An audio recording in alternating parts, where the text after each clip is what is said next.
Welcome, everybody. This first song is dedicated to your boss. A power scale is another important yardstick of despotism. It gauges the citizens' share in making the community's decisions. Communities which concentrate decision-making in a few hands rate low on a power scale and are moving towards despotism.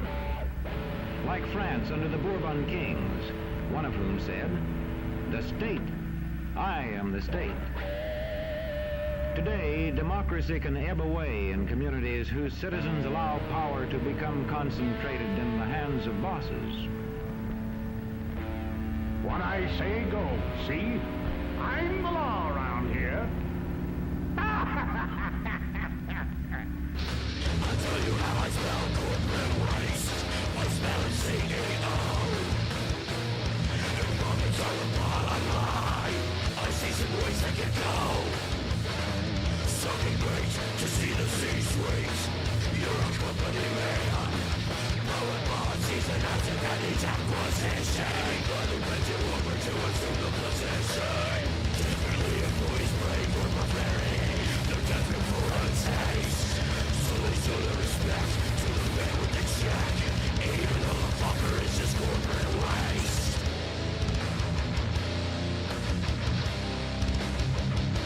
Corporate waste.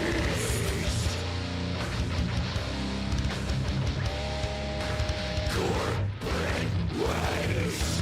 Corporate waste. Corporate waste. Corporate waste. All right, now I tell you, every week you got a mosh to this shit, okay? This is a little bit of a thrashing. We got 2 mosh parts tonight. I don't want you to fuck them up. Wasting. Taking the value of your labor for their own. With alienation, wasting and hiding profits. This is the workforce that keep blood in their pockets. Just to convince you of their lies. Their lies stories telling you that you better talk to say lies and book exposing their hypocrisy. Corporate waste. Corporate waste. Corporate waste. Corporate waste.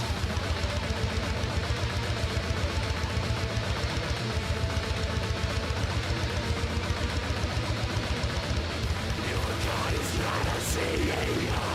It's up to me and mentality. It's got to go. Let's quit the greed, the sex with rock. Will you make a passion and more fucking rock? Let's save the talk. Can't we agree that capitalism is an economic system? A Thank system you, we for the riff, production and then we and get into the distribution news of round things here. we need and Thanks for want. coming out to the I street. won't agree to that. Not until you say something about government, too. There has to be a legal basis for any economic system to operate. Well, it's easy to see that you have different ideas of what capitalism is. Maybe we should talk about what it is not. Let's talk about it. It is not a system of strict governmental control and planning in which a dictator or board tells people what jobs they may hold and what goods they may produce. True. And it's not a system of government ownership. Let me tell you about something. It shows that the basis of the capitalistic system is commodification of the good.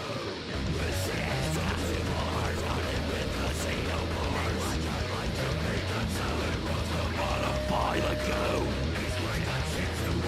Give the wine the wheel a spin. Run more tools, run more time. Now your credit score is mine.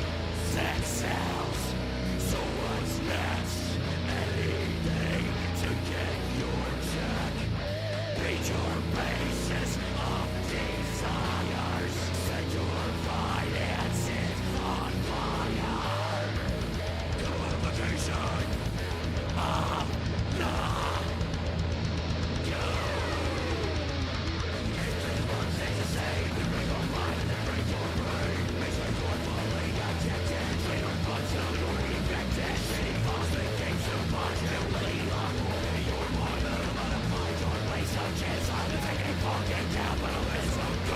National Bring Your Kids to Work Day. My job at the White House is to communicate the president's message. We are here to make America great again. We live in the best country in the history of the world. You want to know if Donald Trump likes you? Many hugs to children. How many people has he fired? We have not had anyone fired. What's the state of the border? civil rights groups say last week's deportations included 3 American children, all U.S. citizens. One of them is battling cancer. Parenting 101.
By the way, I never went to the island, and Bill Clinton went there supposedly 28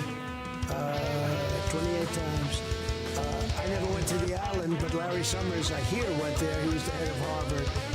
I never had the privilege of going to his island.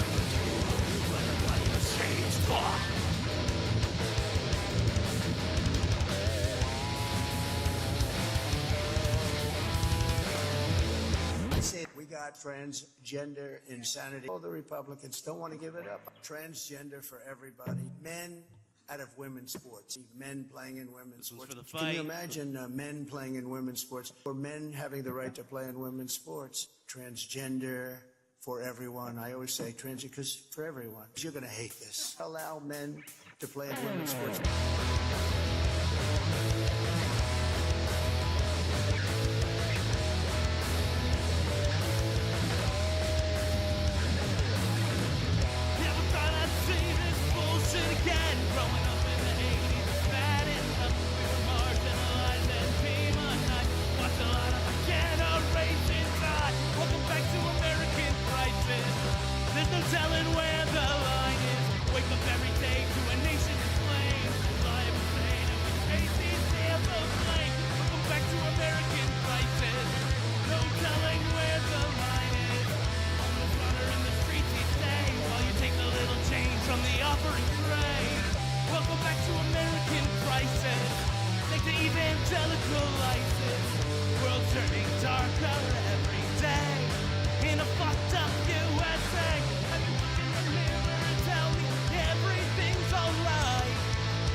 Never goes away until I say all the things that I shouldn't say. Ringing in my head wouldn't go away. Pro-right, pro-life, till you put it in someone else's way. In your house, corruption. Free speech, got stolen by a pack of thieves. This American crisis at night. You're one of us. You're one of them. You're one of them. Don't come to me again. Silence is death.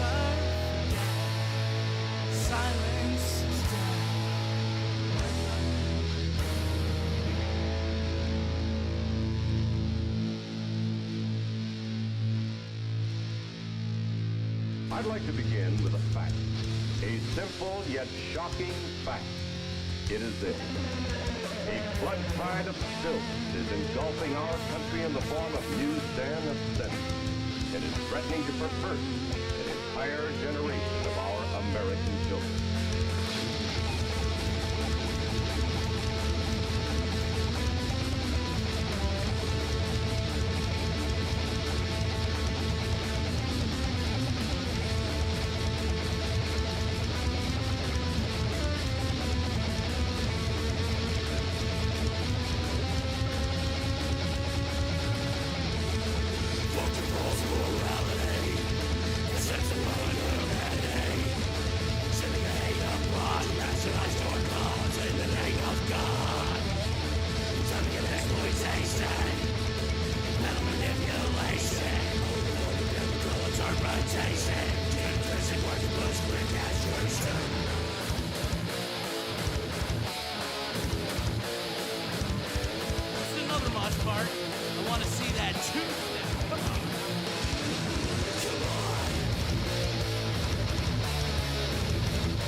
Actually heard that there's a challenge going on with Mark here.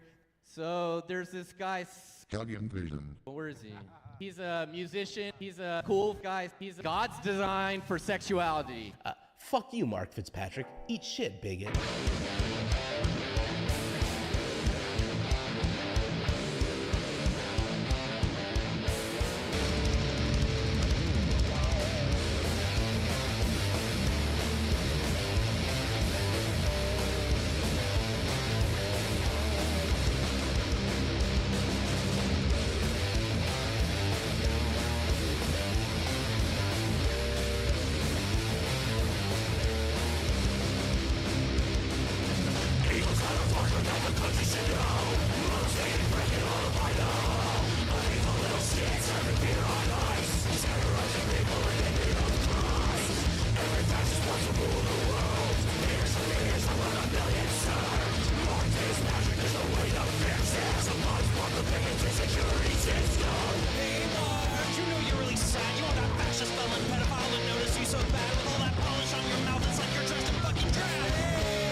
You're just a product of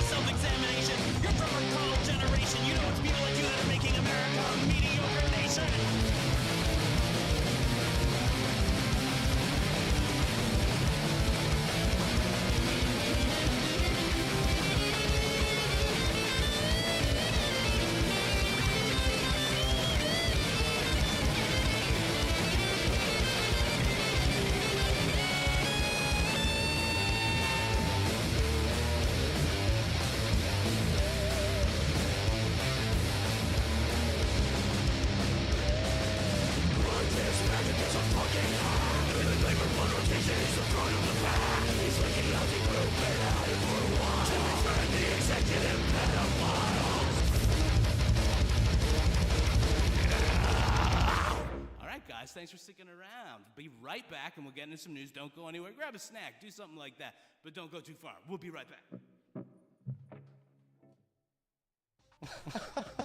It truly was the road. Oh, hi. I didn't see you there. It's me. I'm sorry.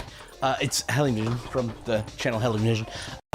Just wanted to let you know real quick that your style is bad. It's not good. It's really not good at all. But it's okay. I'm here to help. That's right. Designed by yours truly. It's time you got some clothes that riff as hard as you do, don't you think? Look at this fancy number right here. Look at this little number right here. Or how about this one? Yeah, you'd like to wear that, wouldn't you? Order this one, drape it over your nips, boom, it's Knitmas. In all sincerity, I had a lot of fun designing these clothes. I want to do it a lot more, and it's a great way to support the channel. Oh, wait a minute, handsome viewer, I forgot to tell you. Channel members get discounts.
We try to get fancy.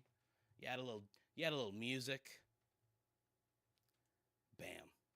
All of a sudden, you're wilding out. Welcome, everybody, to Thursday night. So glad to have you here. We got wild shit on the docket for us. Wild shit. We're going all over the place. Okay? All over the place, from little Stevie Miller telling the cops that they can't do anything about ICE. We'll talk about that a little bit. But don't worry, we're also going to be going into Penisgate. Yes, Penisgate is rocking the Winter Olympics, and it's time to talk about it. I'm tired of everybody not talking about it, and you know, I somehow wiggle my way into sports around here every once in a while. Oh, let me twist my knobs. No wonder you guys couldn't hear me. I did terrible knob twisting at the top. Now it should be way easier to hear the dulcet tones of my voice to tell you about Penisgate. And as we know, with all gate scandals, this is going to rock us. This is going to rock us hard. Pun intended. Also, will alien life forms ruin global finances? Some people seem to think so. Some UK banks seem to think so. So we'll be talking about that. And we're going to be talking about the crisis at the border, okay? Not the border you're thinking of, okay? The Utah border, where they're crossing the border to do child marriages, okay? Don't do that. That's bad, and we hate that. So that is a border crossing kind of blocking that is going to be an interesting one. We're going to talk about that. Yes, it's Olympic players with Penisgate here. But let me tell you, the Penisgate is not what you think it is. As a matter of fact, I want you all to guess in the chat, what do you think Penisgate is going to be? Good luck getting around YouTube moderation. I'm also going to enjoy seeing how clever you are all on that task. But let me know what you think the Penisgate scandal is.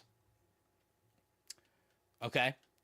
Tom, yes, for it's the Mormons on the non-Penisgate scandal, on the child marriage scandal. Yes.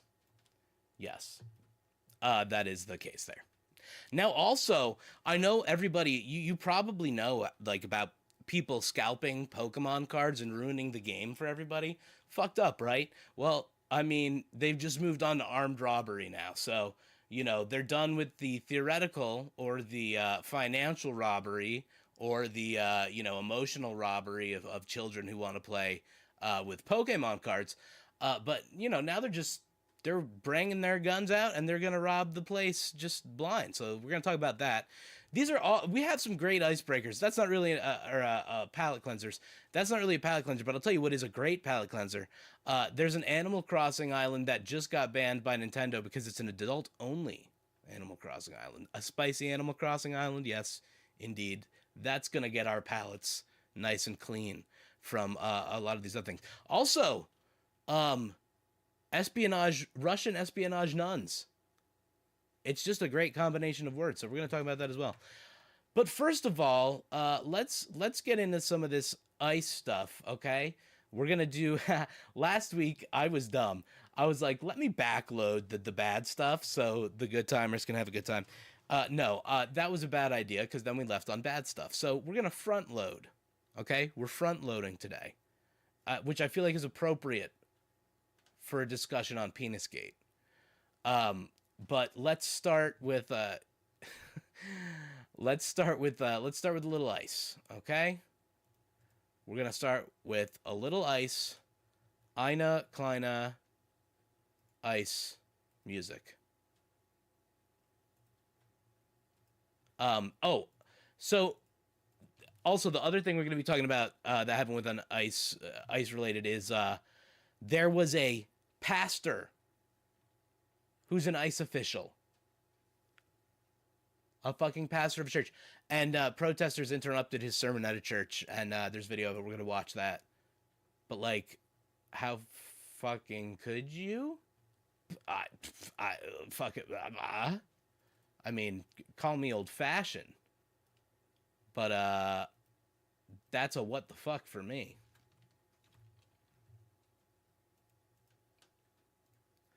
So let's pull it up. Now the other thing about the that I don't know if you guys know this person. Peter Berg is the ice field office director. He's the one who got interrupted. But let's talk about little Stevie Miller first, okay? So little Steven is, and I call him that not because of his stature. That would be too easy. But because of little Steven from Bruce Springsteen's band, and he's against ice. I'm just kidding. That's not why I do that. I call him little Steven because he's short, and that probably makes him feel bad. Anyway, you do what you can. You do what you can. So let's talk what's in store for all of us here, okay? Unfortunately, this ice stuff is at a point where it's it's obviously going to affect all of us. So, in addition to this, I want to talk about some of the stuff that's happening in my parents' town here in New Jersey. They live in like a suburb, and ice is in their town. Not the kind of town that you would expect, sort of a situation. So it could happen to anybody, right? So and what I mean by that too is like, I think a lot of people assume, oh, if I don't live in a town with like a lot of immigrants or something, or it doesn't seem like there's a lot of immigrants in my town, like think again. And it goes to show just how important and interwoven into the fabric of American society that immigrants are, that I guarantee you, if you don't think your town will have ICE agents in it, it will. Period. That's the end of that story. So anyway, all that being said, Stephen Miller claims local police in Minnesota have been told to stand down and surrender as federal agents uphold the law. Because he previously stated that anti-ICE protesters are carrying out an insurgency against the federal government. So yeah, these guys are, of course, the biggest self-victimizers on the planet. And it's wild. It's wild. Also, this dude's looking more Voldemort-like every day. Christ almighty. I'm sorry. That's a wild look, buddy. A wild look. Oh, sorry, gang. Wow. He distracted me there. So Stephen Miller, the White House Deputy Chief of Staff for Policy, has claimed local and state police in Minneapolis have been told to stand down and surrender as anti-ICE protests continue to grip the Minnesota city. And if you haven't, here's the thing. If you can, Tuesday, welcome. He is a psychopathic Miller indeed. Really, really has soured the flavor of the saying it's Miller time. Right?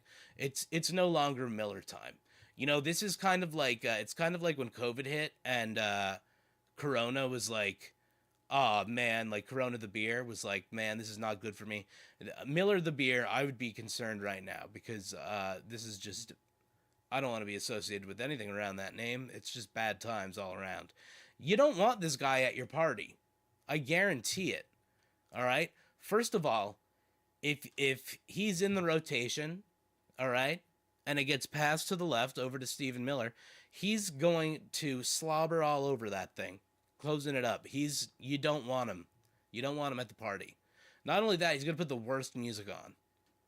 All right, I guarantee you he does all this ICE stuff, and I guarantee you he's a Black Eyed Peas fan. He just doesn't say anything about it, okay? So Stephen Miller, the White House Deputy Chief of Staff for Policy, has claimed local and state police in Minneapolis have been told to stand down and surrender as ICE protests continue to grip the Minnesota city. And again, if you haven't seen that footage, go to r/Minnesota and if you can stand to watch some of it, check out what's going on because it's crazier than you think. It looks like a war zone out there. Miller, the architect behind the Trump administration's anti-immigration agenda, made the claim in an X-Post Sunday night. Protests have broken out across the state after mother of three, Renee Good, 37, was shot dead by Immigration and Customs Enforcement agent Jonathan Ross earlier this month. Quote, only federal officers are upholding the law, claimed Miller. Local and state police have been ordered to stand down and surrender. And I'm going to say it in the way I hear Stephen Miller's voice in my head. Only federal officers are upholding the law. Local and state police have been ordered to stand down and surrender. Okay? That's what he sounds like to me. Oh, yeah. They're horny for the Insurrection Act. Like, you know, God, who knows what they'll be able to do, but they want to do it for sure. For sure. He listens to 98 Degrees because he thinks that's the boy band that had JT. Ginger, nobody roasts him like you. I'm sorry. I'm sorry. That's incredible. Oh, so good. So the Minneapolis Police Department denied Miller's claim in a statement to The Independent. That statement is false, said Sergeant Garrett Parton, a public information officer for the police department.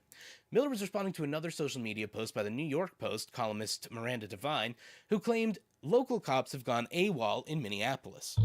The senior Trump aide previously said anti-ICE protesters were carrying out an insurgency against the federal government. They're literally just being like, hey, you guys are absolute dicks. We hate having you here. We don't need you here, so go away. You're well within your right to say that. To this guy, again, you don't want him at your party. He's putting 98% on. He probably loves Bursum. Yeah, honestly though, these guys are definitely like Varg Vishnak, or I think that's how you say his name. I can't remember, but they're Varg fans for sure. I mean, these guys all love the Nazi shit. But I don't know. They're probably not into the church burning. I don't know. Who knows? I can't tell anymore. So yeah, Sergeant Garrett Parton said that statement is false. Liar, liar, pants on fire. The senior Trump aide previously said anti-ICE protesters were carrying out an insurgency against the federal government. It's just crazy shit. Demonstrators stormed into City's Church in St. Paul Sunday morning to demand that President Donald Trump's federal immigration forces leave the state, where so far more than 3,000 federal agents have been deployed. Minneapolis Mayor Jacob Frey said the city was doing everything possible to keep the peace and likened federal agents to an occupying force. Now, I do wish the mayors would be like doing more. Like, you know, Democrats should be like all over this shit. But obviously they don't do anything. The most these guys do is like hit a curse word in a speech, right? Like Jonathan Frey hit that, like, get the fuck out of our city. And it's like, all right, we'll do something, Jonathan Frey. Mobilize. He's like, no, we're not going to do that. But like, you know, get the fuck out. I said it twice. That'll hurt their feelings. Like, now you gotta scare these guys. That's, as we've been seeing from the Black Panthers. They're doing it right. They're fucking getting those guys scared. And they're doing it legally. Oh man, comments getting blocked. Guys, I gotta know what our Penisgate, what are our predictions for Penisgate? Get it in there. You gotta get that Penisgate prediction in there. What do you think Penisgate in the Olympics is gonna be? Put it in the chat. CR, yes, I can't believe how cry-bully these freaks are. Like, it has to be a kink at this point. Yeah, I know, no one has this much dedication for something this freaky without it being a kink. 100%. Like, it's a self-victimization kink. Like, well, first of all, here's the thing. They've got a Nazi fascination, for sure. You see little Greggy Bavino running around, doing his little Nazi cosplay. That guy is just the fucking lamest motherfucker and Nazi wannabe ever. Okay? So some of them are like literally just horny for the Nazi shit. Now, those that are horny for the Nazi shit are also self-victimizing, right? Which is a classic move out of the playbook there. Out of the conservative playbook specifically, right? Like you guys seen, what's his name? Justin Lang, I think, that one influencer who went to Minneapolis. He's like a Nazi dude or, you know, something like that. And he literally got ran out of the city. Like in a fucking cartoon, you know how like a mob chases you out of the city in a cartoon? Like he got chased out of the city like that. And, you know, now his thing is like they're attacking white Christians in the streets. Literally. They're just, motherfucker, you poked the bear. You went over there intentionally trying to rile them up and you thought you were going to get ICE protection on that shit. But guess what? There's a limit to how far these ICE guys will go. Make no mistake. Because they are scared. They are scared too. And, you know, there's a limit to how evil every person is. Now, every single one of these ICE motherfuckers is evil. They don't realize what they're doing is evil. Doesn't matter. They're evil. But there's degrees to that shit. And some of them are going to say, I'm losing my appetite for this. Justin Long, I think, is Justin Long the actor from Jeepers Creepers? Justin Lang? I don't know. No, I don't think he's the actor from Jeepers Creepers because this is like some young neo-Nazi dude. You know? But like, the fact of the matter is, he got ran out of the city. Oh, yeah, so there was a pro-ICE dude who got ran out of the city. He actually weaponized his vehicle and hit someone on the way out of the parking lot. So, just gonna, not gonna say anything. Now, obviously, it's fucking nuts. So, guys, the other thing, I'm working on 2 videos. It's been it took me a little bit longer to get some video essays out because I originally had some other ones planned, but they seemed unimportant compared to what's going on in the country. So, one of them that I will be coming out with is how in 2014, there was an investigation into ICE officers using the tactic of standing in front of vehicles to be able to shoot perpetrators. Not that Renee Good was a perpetrator of anything, but this is a known tactic that they've used and they've been advised not to use. And we'll get into it in the video essay, but you know, none of this shit, that's just to say all of this shit is like a self-victimization of sort. That's even just in the playbook, right? The playbook is instigate, right? And then say, oh, these guys are crazy. They're crazy because I went in there and they're coming to attack me because I'm a white Christian. No, they're not attacking you because you're a white Christian. They're attacking you because you're going in there spreading racism, intentionally stoking the flames while they're fighting for their home. You don't even fucking live there. Fuck you, you little Nazi fuck. It doesn't work that way. So there's limits to how far this shit can go. Okay? And I think people will keep getting scared. I see videos of Black Panthers across the country mobilizing now. Communities, you know, teaching each other how to create legal force. So it's fucked up. It's fucked up that we're even in this situation. But again, it's all tactics. This is all from their playbook. So anyway, yeah, okay. Minneapolis Mayor Jacob Frey said the city was doing everything possible to keep the peace, besides, you know, meeting their force with their own force. Right? Not in terms of violence, but in terms of imposition, blocking where ICE can go. We are doing the work to keep our people safe in our city, and specifically, it is our local police officers. Frey said Sunday on CBS News, Face the Nation. We're doing everything possible to keep the peace, notwithstanding this occupying force that has quite literally invaded our city, Frey said. I mean, we've got 600 cops in the city of Minneapolis, and we're talking about 3,000 plus ICE agents and border control that have come in, the mayor added. The president last week threatened to invoke the Insurrection Act to restore order, while Waltz has placed the National Guard on standby. Now, the other thing that might be some sort of saving grace or hope in some regard is Trump is embarrassed by this stuff. There was even just a clip of him recently saying that I'm going to Russia and I got to go look at Putin, and he sees this shit going on because he's trying to do Putin shit. You know, he's trying to take from Putin's playbook as well.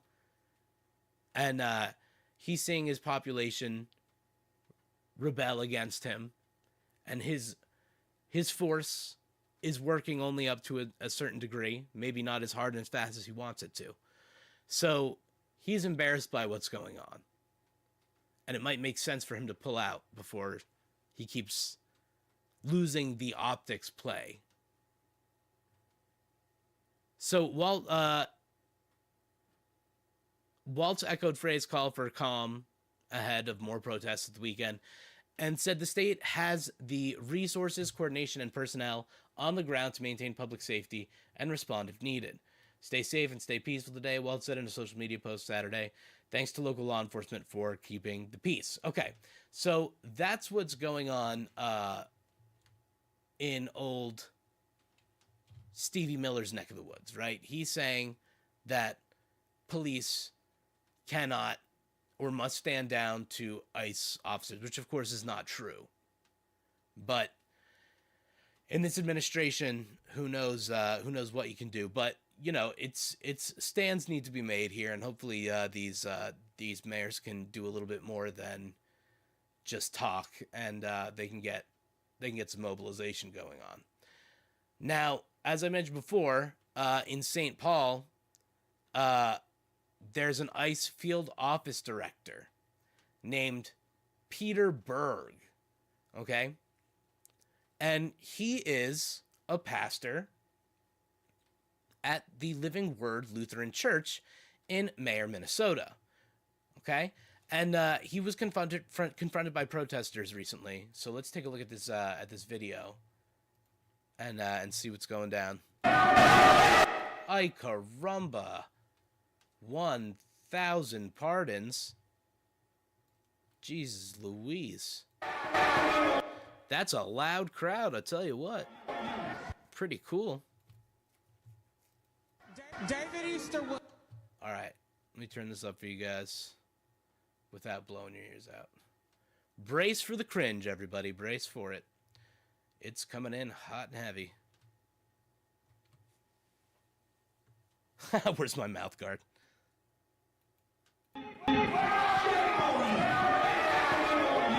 David Easterwood is a pastor here. He is also the director of the field office for ICE 1,000 decibels. in St. Paul. So someone who claims to worship God, teaching people in this church about God, is out there overseeing ICE agents. Think about what we've experienced. The murder of Renee Good at the hands of ICE. A Venezuelan national shot by ICE. A 6-month-old baby who almost died as a result of ICE unleashing military-grade weapons on our community. How dare you claim to be a pastor of God and you are involved in evil in our community? Do you think Jesus would be understanding? We're about worship. These folks. We're about spreading the love of Jesus. But did you try to talk to them? No, church had gathered for worship, which we do every Sunday, and we were in our. See, all right. Thank you so much. You're so kind. I really appreciate your generosity. I can't even begin to explain. So I may be mistaken. The Insurrection Act gives power to the military. Yeah. Indeed it does. Sorry, my thing just popped off here. There we go. The Insurrection Act gives power to the military. So if Trump invokes it, does that mean that dictator they get dictator supreme Pete Hegseth or something? That's a fantastic question. God, I fucking hope not. But yeah, so the Insurrection Act gives power to the military and gives power to Trump to override laws. And as a matter of fact, let's even just make sure. So, Insurrection Act. Let's get all our T's and I's dotted and crossed here. Oh,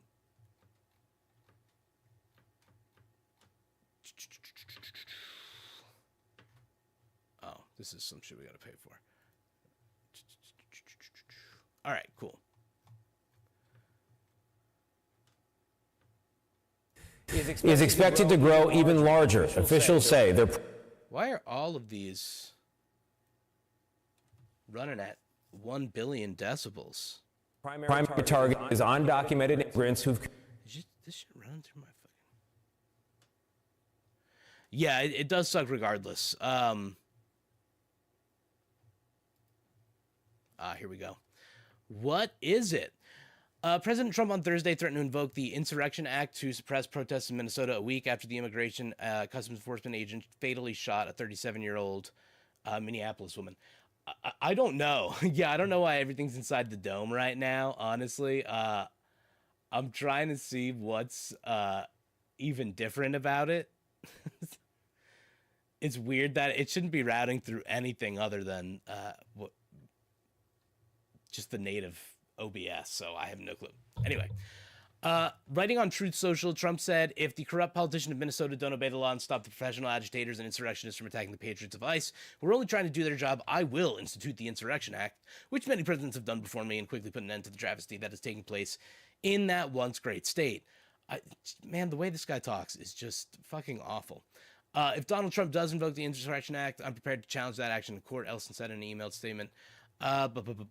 Since President Thomas Jefferson signed it into law in 1807. 1807. Yeah, the Fash feels at home in the old echo bubble. You're right, in the old echo chamber.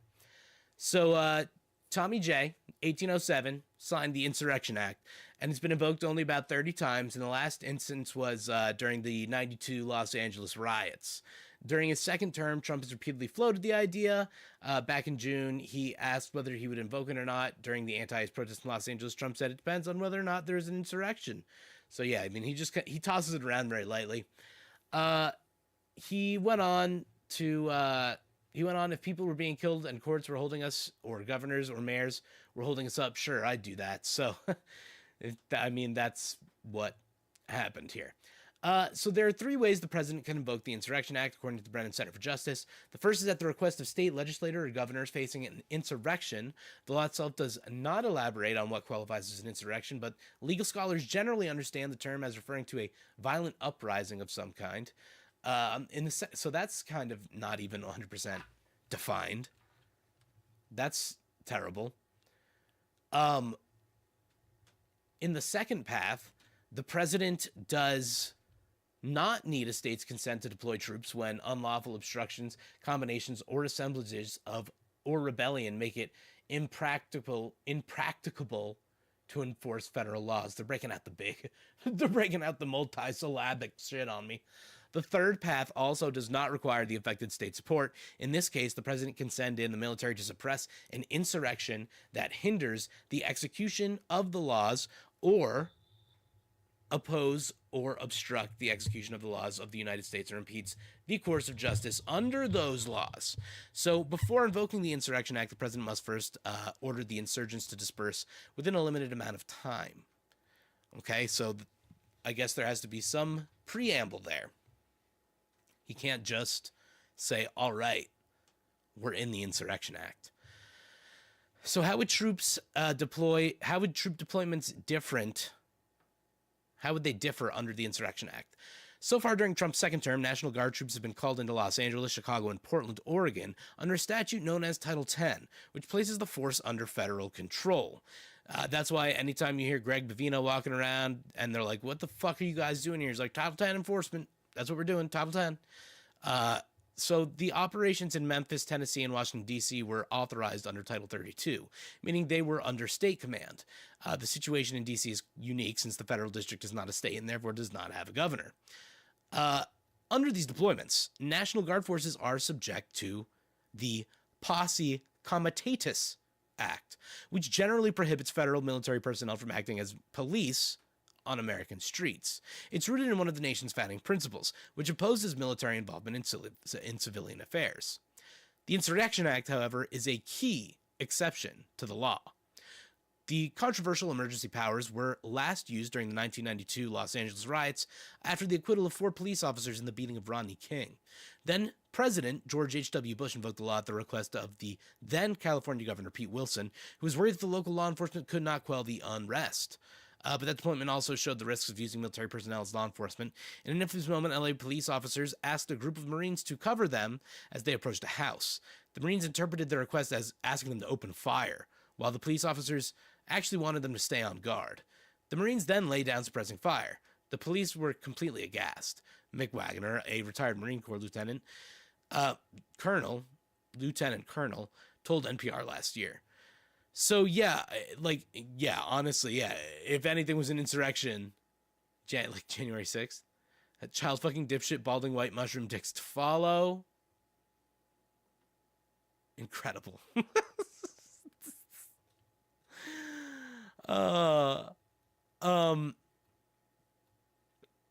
So how much power does the Insurrection Act give the president? All right.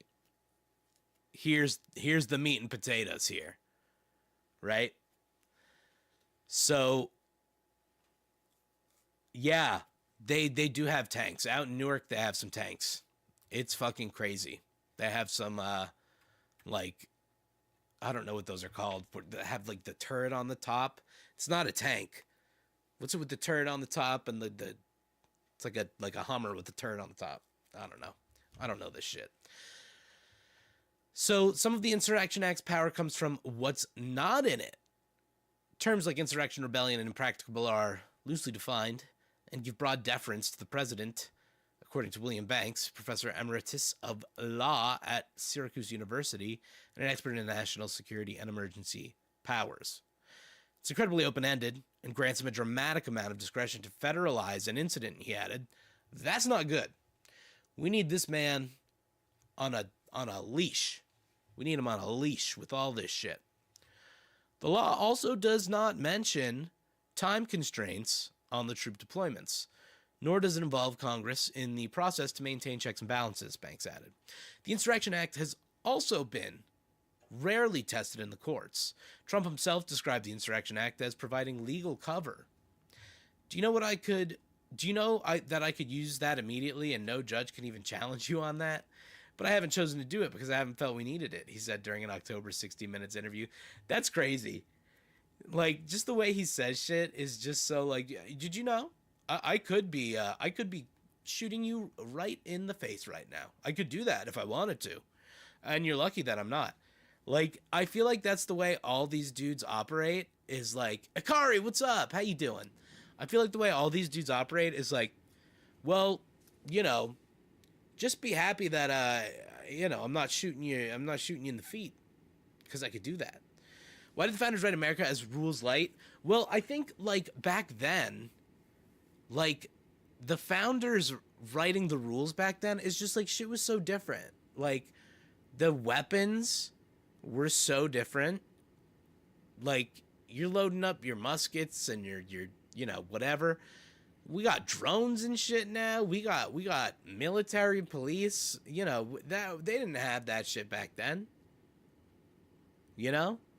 Plus, half of them were slave owners. They wanted rules for me, not for thee. Like, you know, as much as they were like, you know, we're so horny for freedom. They were also like, well, freedom for, like, most people. You know, I still have to make my money, right? That was, so, you know, I'm pretty sure that's why it's rules light, sort of, you know? Like, it's just now it's unfortunately, that's why every time they call upon, like, something that they can use to, like, take control of something, it's like an old law, right? Something that doesn't really make sense anymore to even have around, or should be changed to forget the whole thing. Yeah, the slave owner thing. I mean, you know, and women couldn't vote still too. It was still, you know, it was still flawed, right? So it was still people trying to make money, and even though they were trying to break away from a monarchy, which is great, we love that, it wasn't freedom for everybody. So things need to be changed, you know, and that's why they call upon these old laws. So the law does not mention time constraints on troop deployments, nor does it involve Congress in the process to maintain checks and balances, Banks added. Like, the other thing, too, like, federal government invading back in the day, right? Like, you need to get on your horses. You need to, you couldn't just, like, deploy troops, helicopter in a bunch of troops or some shit, you know? Oh man, Akari, that's fucking shit. That's deep. Kari says, my roommate heard from a friend the world is a resort for 500 people. The rest of us are just the staff. Oh, dude. That's fucking heady, dude.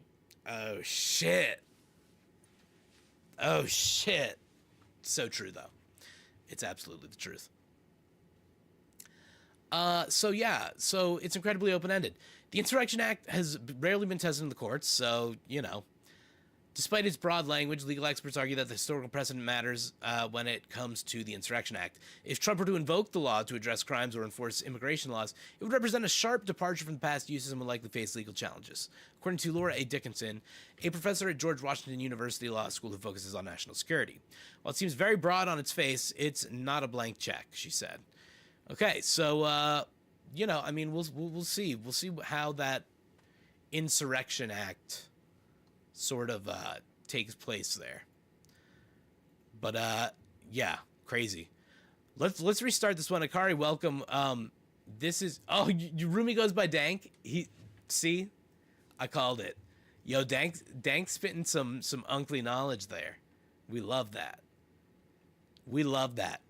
If Dank's in earshot, Dank, I'm token on that knowledge you just dropped. So let's watch this. So, Akari, since you just popped in, let's start from the beginning. St. Paul ICE Field Office Director Peter Berg was confronted by protesters during his sermon at Living Word Lutheran Church in Meyer, Minnesota, where he serves as a pastor. So he's an ICE Field Office Director, and he works as a pastor, preaching the Word of God while simultaneously violating the human rights of people. Cognitive dissonance? I would say so. I warn you, I've tried to lower it, I've tried to balance it for you guys. It is maybe 1 billion decibels. David Easterwood is a pastor here. He is also the director of the field office for ICE in St. Paul. So someone who claims to worship God, teaching people in this church about God, is out there overseeing ICE agents. Think about what we've experienced. The murder of Renee Good at the hands of ICE. A Venezuelan national shot by ICE. A 6-month-old baby who almost died as a result of ICE unleashing military-grade weapons on our community. How dare you claim to be a pastor of God and you are involved in evil in our community? Do you think Jesus would be understanding? We're about worship. These folks. We're about spreading the love of Jesus. But did you try to talk to them?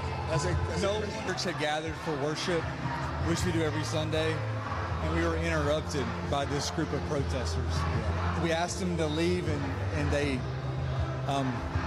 obviously have not left.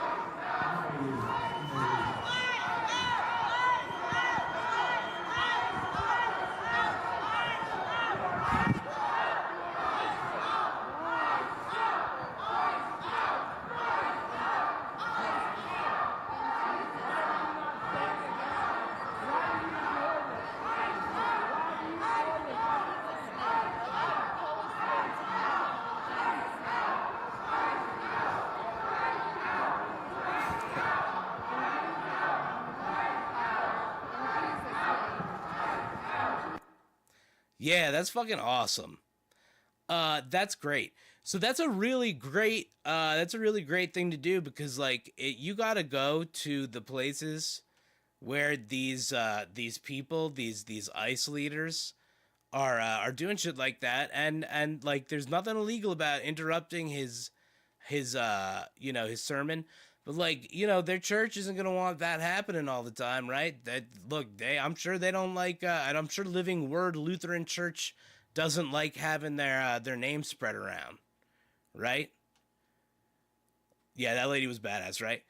And yeah, it's pretty average. Yeah, Ginger, like average, honestly, yeah. I mean, there's a whole fucking wave of Christianity right now, like, Christian nationalism, obviously, and it's really got a grip over the country.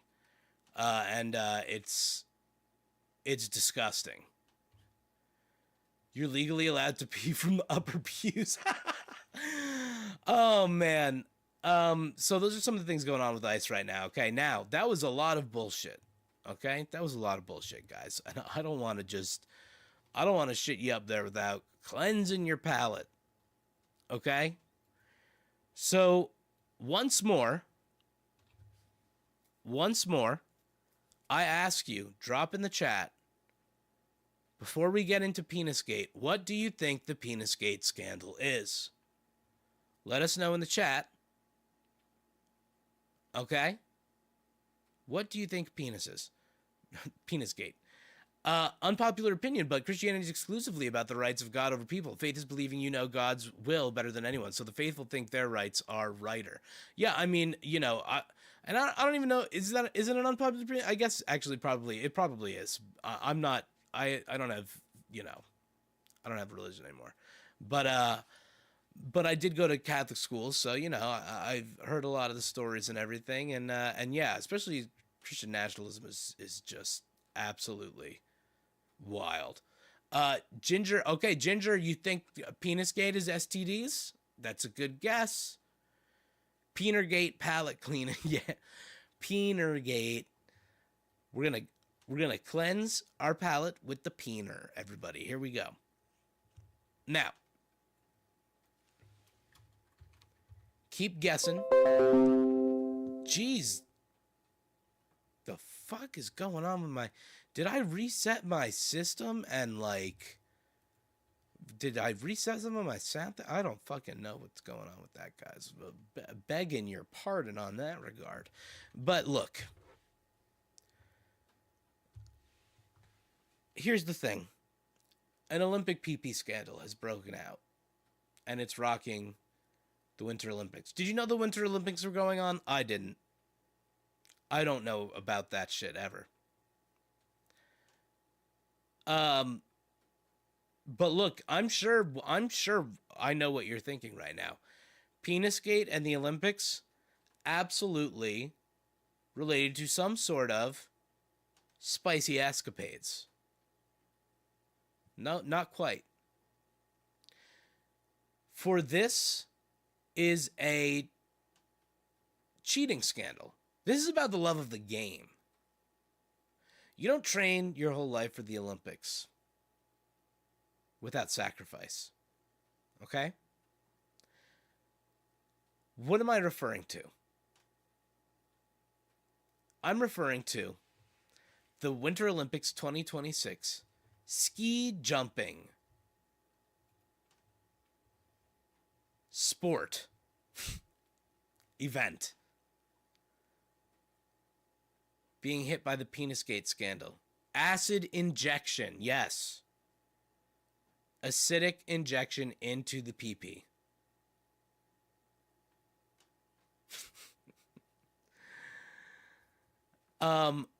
See, I see you in the chat. The love of the game or the love of the poon? No, you would assume. The assumption is that, you know, it's the Olympics. It must be some sort of silly peenard goof. No, we're acid injecting our peeners. Now, perhaps from this picture, maybe this would give you enough information to think about what maybe does this mean? Yeah, nobody. I love the response we're having. Yeah, nobody saw that coming. They usually have access to condoms everywhere for free. Akari, that might play into this.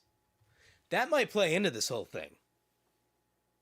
Perhaps there's another use for condoms that we are just too pea-brained to know of, because we're not Olympic ski jumpers. Okay, we don't know all the Olympic athlete peener techniques. Okay, so let's go here. Ski jumping has found itself at the center of an eyebrow-raising controversy.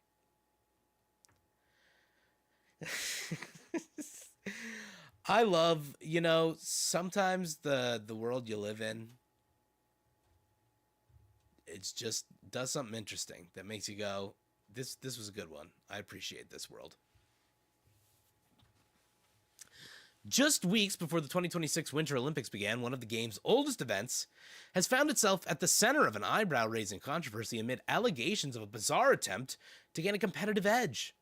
Set to open on February 6th in Milan and Cortina d'Ampezzo in Italy's Dolomites, the event will bring together nearly 3,000 athletes competing across 8 sports. Okay, so I guess it starts February 6th. I think this is practice. I think this is practice right now. But ski jumping, a fixture of the game since 1924, is currently under scrutiny after claims that some athletes have exploited a loophole in the sport's strict measurement system. Yes. Penis skate is a game of inches, nay, a game of centimeters, millimeters even. Okay? To be the most aerodynamic ski jumper in the Olympics, you need to be the flattest. You need to be the most winged. And what do I mean by that? Here's what I mean. According to German outlet Bild, officials are investigating suspicions that some male competitors have injected their genitals with hyaluronic acid to alter key body measurements used to size their competition suits. You see where we're getting here? You see where we're getting here? Each athlete's suit dimensions are determined by a 3D scan that measures stride length from the lowest point of the genital area. A longer measure can result in a slightly larger suit, acting like a bigger wing to increase lift and slow descent as they glide through the air. The allegations suggest that some jumpers are turning to the cosmetic injections to stretch that measurement artificially. In the past, competitors allegedly stuffed their crotch or used silicone condoms to achieve similar results, according to the outlet. So, let me sum this up for you all, because I don't know much about sports, okay? But I know a little bit about this strange world we live in. So, basically, these athletes are injecting their peepees with acid to enlarge them. The length downwards, okay? The length from the lowest point, the stride length from the lowest point of the genital area. The longer that is, the more wingsuit you get, okay? Between the legs and betwixt the tallywhacker.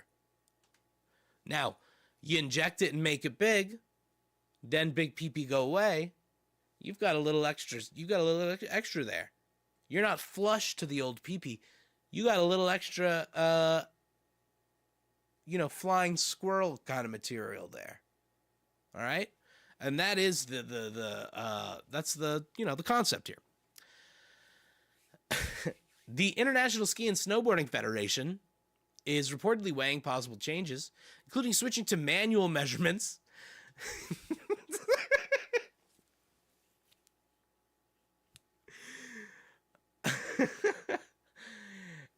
Is this not gender-affirming care or rather abuse, HX? Oh man, it's something. Once the manual measurements begin, then it is absolutely. How are we doing that? How are we doing manual pee-pee measurements? Crazy. So they're weighing possible changes, including switching to manual measurements or using skeletal reference points instead of soft tissue. This is the shit you don't fucking think about, okay? This is yeah. Ajax says manual measurements, hell yeah, brother. But why though? I'm guessing, I guess this extra space creates some sort of, it must, like, here's the thing. I'm no big brain, okay? I don't know the calculations involved. Somebody did the math. Oh, okay, Akari says, hyaluronic acid, it temporarily fills the area, then dissipates. So it's like, I guess it's not really like a temporary boner. But do they measure the American way? Writer. What an entrance. What's the American way of measurement? Is that like measuring it in an apple pie or something? Which, by the way, is not even American, but you know what I mean. By football fields. I measured the... Hey, Mr. Marimba. Hi. You looking for some attention? The American way. What is the American way of measuring the ski jumpers' peeners? I gotta know. With an American flag. How many stars does your peener occupy? With the countdown of the games well underway, several nations are reportedly pushing for additional checks before competitions begin. Yo, these are some peen-hungry nations here. We got to do more checks. Currently, no further measurements are planned, FIS Equipment Chief Matthias Hafele told Bild. However, we are already working on methods to improve this complex problem. These are just the things you don't think about. So somebody's out there, some scientist is out there cracking the code on, you know, the next suit that's like non-cheating PenisGate certified. So that's PenisGate, everybody. That's PenisGate. And I hope it delivered. I hope it delivered what, not what you were expecting, but what we needed. Okay? Imperial measurement is from base of the is from the base of the sack. That's amazing. That's incredible. Yeah, I do. Have all nations agreed on what the bottom of the peener is? I just I don't know about all that. Okay, now let's talk about something a little less I don't, there's no good segue. I'm going to stop on this one. Let's look at the fucking, the real border crisis right now, which is, in Utah, they like to do some underage marriages. Okay. What does that mean? That means like a 13-year-old marrying a 13-year-old. Okay. Something like that. Is that a good thing to do? No. Dummy. What? That's dumb. Do not rob these children of their childhoods. Ginger, I want to be the scientist for that. I was just catching in on that. That's what I'm saying. Like, there was someone at the Olympics is like, no, we gotta do like 1 million manual tests. We gotta. These none of these penises are regulation. None of these. No. I'm sorry. We got to do remeasurements on everybody. So yeah. Basically, a Utah lawmaker is looking to block border crossings for underage marriages. Thank you, Utah lawmaker. We love you. So this is in Salt Lake City. Oh, we got a video with this? Oh, let's go. Shit. I just. All right. Okay, but I need to. I miss them every day. Why in the blazes? And pray that we'll be able to and return them home. Elizabeth Roundy has. Why I got to figure out where this echo is coming from. It is blowing my mind. It's blowing my mind. I don't have any of that shit on anywhere.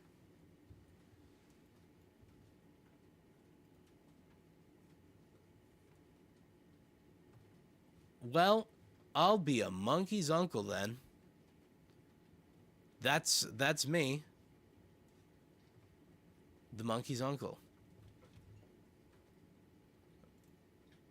Hasn't seen some of her children in years. She has custody rights, but as an ex-member of the fundamentalist LDS Church, they've disappeared. Craziness. It's an issue. All right, it's gonna have a little echo. It's gonna have a little echo. All right.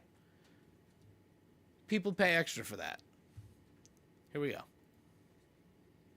I miss them every day and pray that we'll be able to find them and return them home. Elizabeth Roundy hasn't seen some of her children in years. She has custody rights, but as an ex-member of the fundamentalist LDS Church, they've disappeared. It's an issue law enforcement is aware of. She says she's concerned her daughter could get caught up in an underage marriage. We have report after report of Utah being the crossroads of drugs, human trafficking, sex trafficking.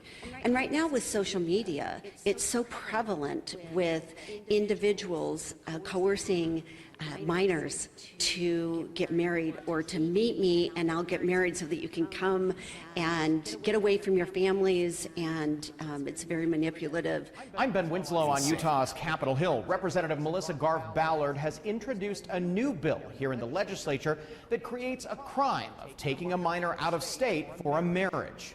I'm not changing any of the Utah marriage laws. I'm just saying if you are trying to go around the marriage laws, or if you are someone who comes and takes a minor out of our state for those purposes, that's a problem.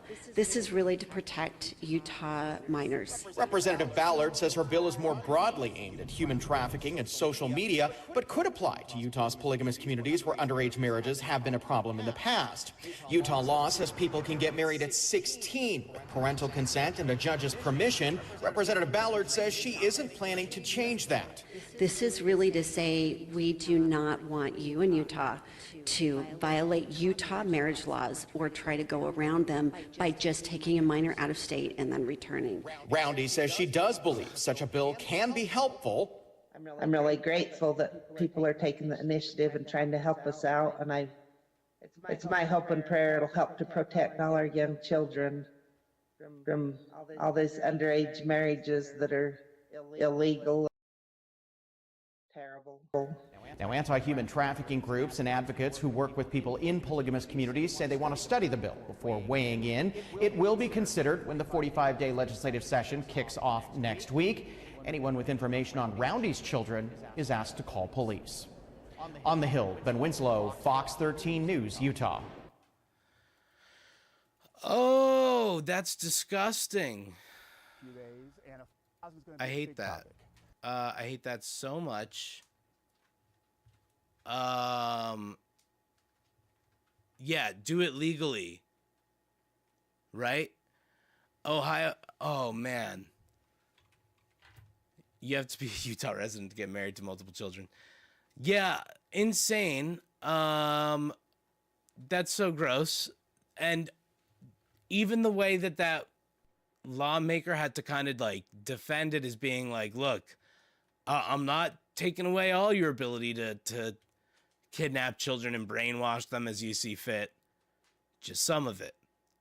Okay? It's not all of it. It's just some of it. Like, what the fuck? Ew. Oh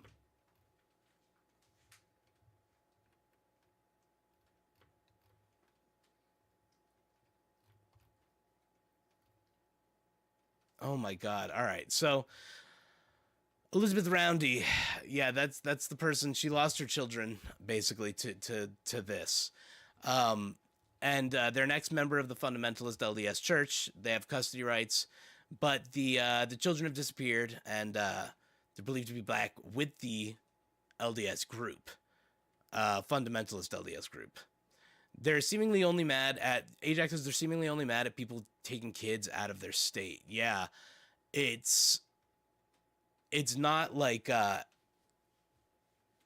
it's so interesting. Honestly, Utah and that whole area kind of blows my mind, and I don't really understand it. I need to look more into it, because the grip that the religion has on the area is so interesting. Yeah, stop taking our kids out of state. You got to marry them here. Marry them here. Then you take them wherever you want after that. You got to marry them here, though. Concerns about children being taken out of state and to be forced into a marriage has prompted Representative Melissa Garland Ballard of North Salt Lake to file House Bill 103. The legislation would create a crime of unlawfully marrying a minor. Unlawfully marrying a minor. That's insane wording. Traveling out of state to marry a minor and transporting a minor for an illegal marriage. We have report after report of Utah being the crossroads of drug, human trafficking, sex trafficking, and right now with social media, it's so prevalent with individuals coercing minors to get married or to meet me and we'll get married so that you can come and get away from your families. this is crazy because I do remember, like, when I was young and the internet was just starting, like, these things were a problem, but it seems to just have developed so largely. Yeah. No, that law needs to get passed. Anyway, gross. Let's cleanse the palate. That was a quick one because fuck that, man. How could you even? How could you even? How could you even? Yeah, the fact that there's a lawful marrying a minor is wild. It's absolutely gross. Let's do... Okay, you know what? This is kind of fun. It involves a global financial crisis, but you know what? This is for my UFO heads. Okay? This is for all my space cadets. If you're a space cadet, if you're a little bit of an astronaut, let it be known in that chat right now. Drop a little alien or something. Drop a little woo. All right? That's what we're looking for. Okay, so the Bank of England is urged to plan for a financial crisis if aliens are confirmed real. All right? Look, I'm not going to say that's silly because I don't know if aliens are real. And honestly, if they are, we're going to have some financial problems, I'm sure. Everyone's going to buy the toilet paper up. Toilet paper always goes first. It's always child brides, not child grooms. That's an interesting point, Akari. You're not wrong about that. Space cadet used to mean something so different. I think I'm trying to evoke it that way. I don't know. What do you think of when you think of Space Cadet? When I think of Space Cadet, I immediately think of Space Cadet Pinball for Windows 98. That's for the old heads there. Old heads right now, I said that, and they just went... They activated. The millennial candidate within them just activated. Polymarket 10-1 on aliens being real. Is that the actual odds on that right now? That's crazy. It's crazy if it is. Those are good numbers. Those are good numbers. Bank of England's going to take it.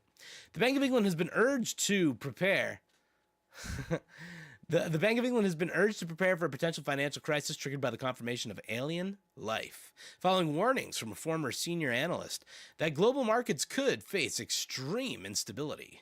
Why are we a former senior analyst, you know? Did we get fired because we were the weird alien guy? I don't know. The comments come from Helen McCaw, a former financial security expert at the Bank of England, who served at the institution for a decade before leaving in 2012.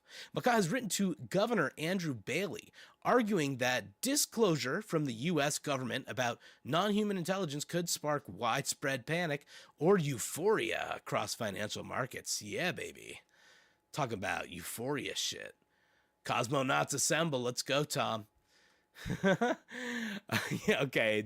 Yeah, I wouldn't know either. But it is, I mean, like, you know, I'm sure there's numbers on it. I'm sure there's numbers on it, 100%. The mental transfer is aliens are most certainly real. Will we ever interact with them? That is the real question. I agree with you. I think they're definitely real. I don't think they want anything to do with our asses.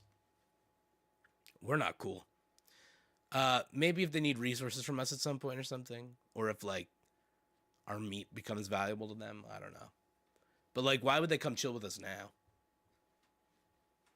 I do not see it.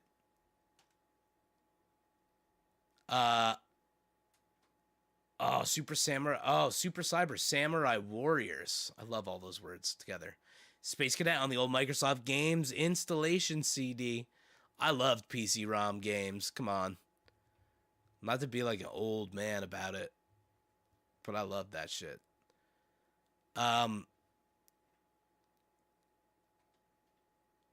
Beep beep. What's up, Reddit for Life? According to reporting by The Independent, McCaw warned that politicians and central banks can no longer afford to dismiss the idea of alien life, particularly as U.S. officials continue to signal that more information may soon be made public. She said a formal confirmation could lead to bank collapses, sudden asset repricing, and a loss of confidence in existing economic models. I feel that. I feel that big time. In her letter, McCaw referenced what she described as an ongoing declassification process in the United States related to unidentified anomalous phenomena, or UAPs. I like that. We've got UAPs now. WAPs. WAPs. That must be how you pronounce it. She said that if WAPs were confirmed to be of non-human origin, it would force governments and markets to reckon with the existence of an intelligence potentially more advanced than any nation state with unknown intentions. And the warning comes amid growing public discussion of UAPs in the U.S., according to the release of the documentary The Age of Disclosure. Directed by Dan Farah, the film features interviews with dozens of current and former U.S. officials and explores claims of long-running global effort to conceal information about non-human technology. Among those appearing in the documentary are Secretary of State Marco Rubio. No, I don't believe him. Senator Kristen Gillibrand and former Director of National Intelligence James Clapper. Rubio is quoted in the film as saying the U.S. has repeatedly detected objects operating near restricted nuclear facilities that are not American technology. I don't think he's really even talking about... Somebody definitely just got that quote from him and like put it in here. He's like, he's talking about aliens. He's talking about UAPs. Come on now. Whoa. Seventh guest, you guys are talking about old school. Old school shit.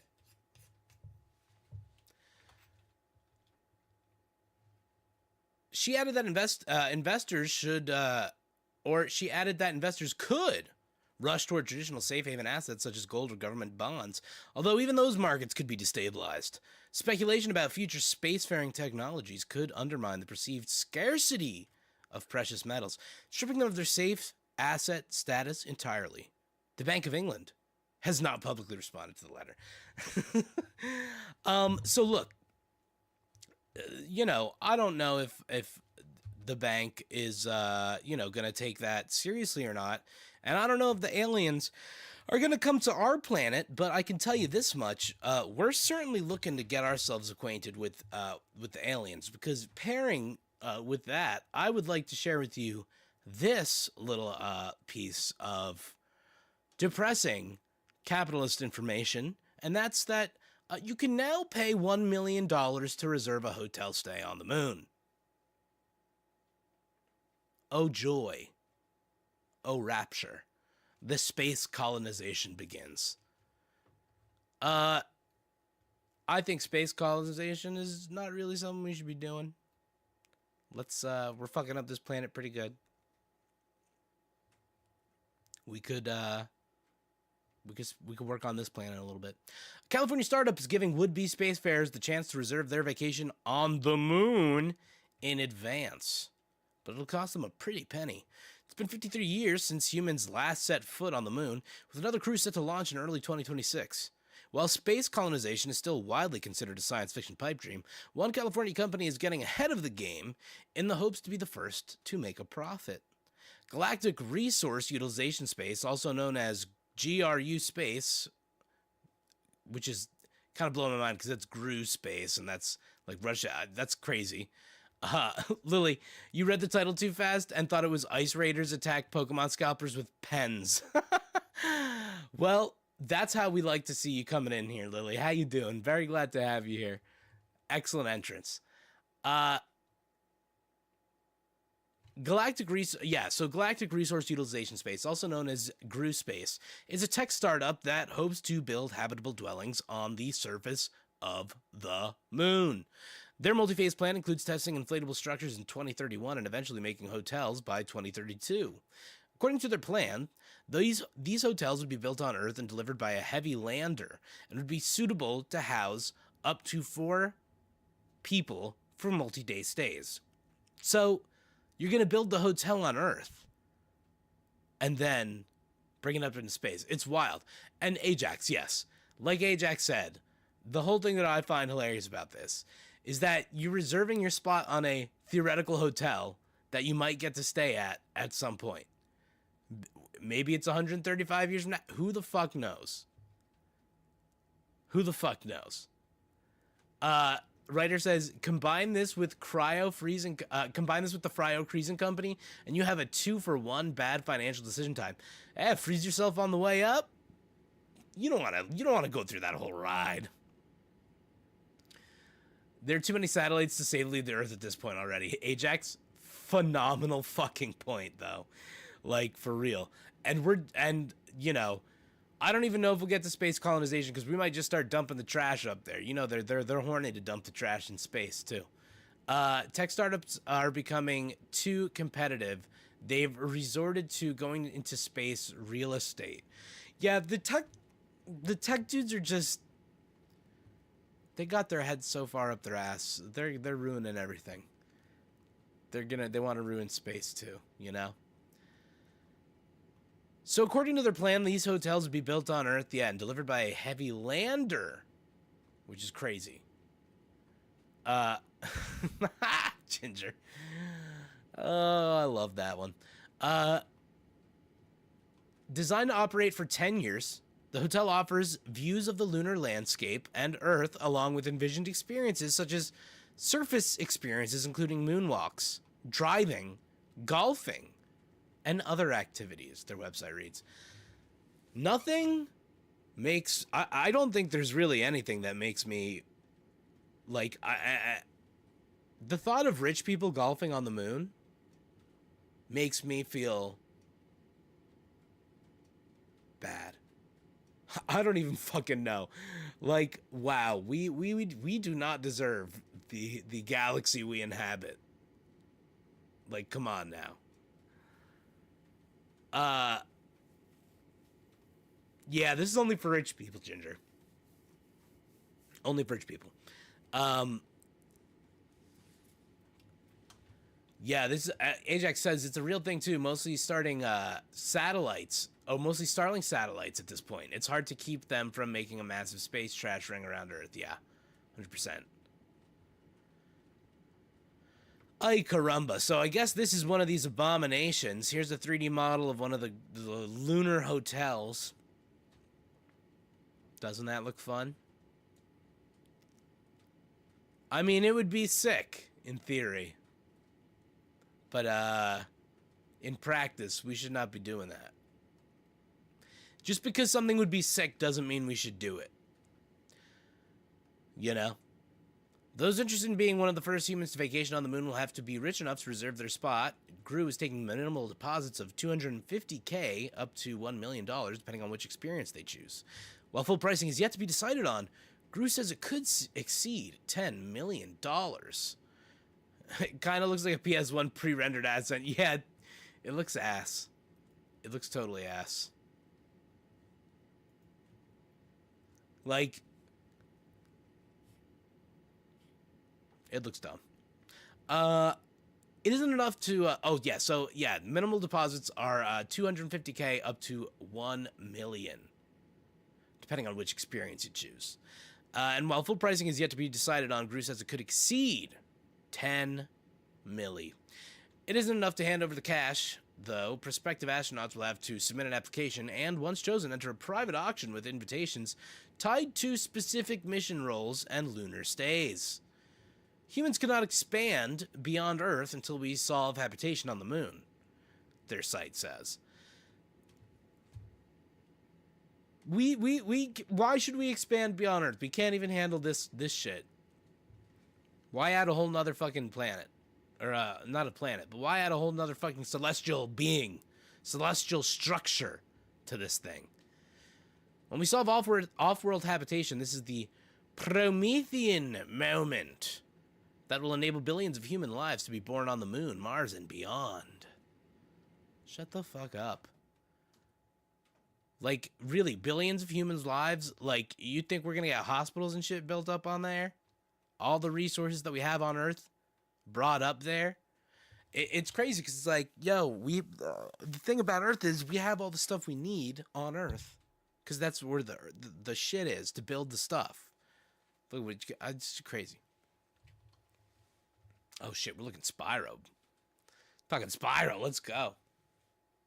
Yes, it is like real life Bioshock with rich people ripping each other apart on the ocean floor. Maybe, dude, this would be a sick Bioshock. This would be a sick Bioshock. Yes, the rich people can encounter eldritch beings, Lily. That'd be sick. Pick up the wrong moon rock, and just this shit gets... Man. I like that idea. I like the idea of that happening. Eventually, Crew Space hopes to create larger modular inflatable structures from lunar material. Lunar material? Yo, I think this company is fucking bullshitting everything. What the fuck? So they want to create larger inflatable structures from lunar material that will attach together to form 10-person abodes. I feel like that's just saying stuff. As payload costs drop and launch cadence improves, this supports a permanent lunar presence and opens the path to a similar destination on Mars, they explained, echoing plans like Tesla and SpaceX CEO Elon Musk's dream to one day colonize Mars, extending human settlements further into space. I don't know, man. I hate it.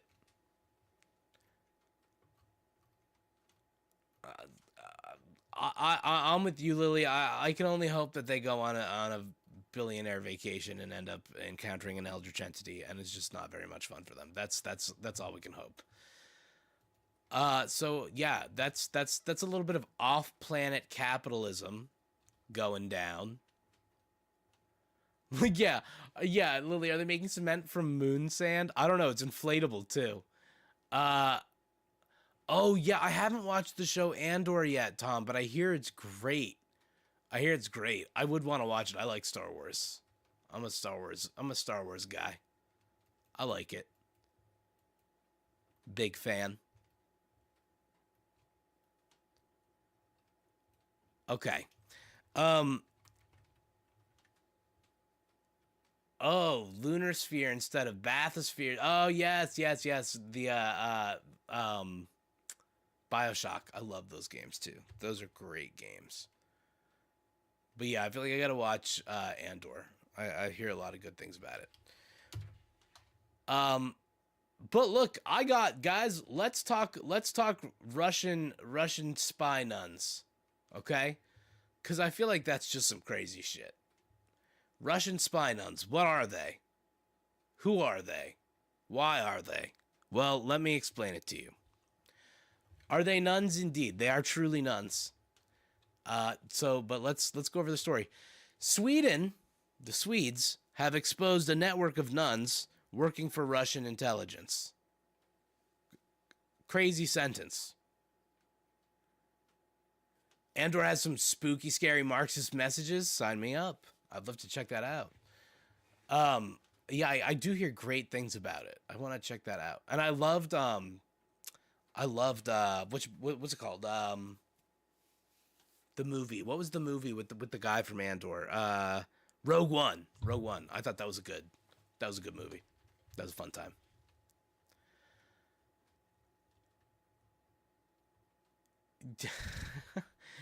Yeah, Lily, I wonder if the makers of BioShock 2 look at the current affairs of the U.S. and go, God damn, our game isn't supposed to be a premonition. Yeah. I feel that way with Metal Gear Solid 2. Yo, if you've never played Metal Gear Solid 2, I mean, I get it. We're pretty far away from it now. But if you have, that shit is too real. Too real. Especially with AI right now. It's too real. Anyway, Sweden exposes a network of nuns working for Russian intelligence. Let's talk about how this happened.